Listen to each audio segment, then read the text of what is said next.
শুধুমাত্র এই দোয়াটি একবার পড়েন, আল্লাহ তাআলা আপনার 90 বছরের গুনাহ মাফ করে দেবেন ইনশাআল্লাহ। আপনার 90 বছরের গুনাহ মাফ হয়ে যাবে শুধুমাত্র এই দোয়াটি যদি একবার পড়তে পারেন। আপনার ভাগ্য খুলে যাবে, রিজিকে বরকত আসবে, মনের ন্যাক আশা পূরণ হবে, আল্লাহ আপনার সব দোয়া কবুল করে দিবেন। সুবহানাল্লাহি ওয়া বিহামদি।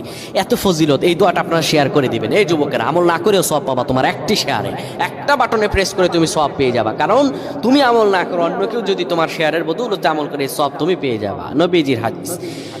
আমার ভাইয়েরা, আল্লাহর কাছে দোয়া করা, আল্লাহর কাছে দোয়া চাওয়া, এটি হলো মুমিনদের কাজ। আমার আল্লাহ বান্দাকে বলেন, বান্দারে উদউনি আস্তাজিব লাকুম, আমার কাছে চাও, আমার কাছে চাইলে আমি আল্লাহ তোমাকে দিয়ে দিব।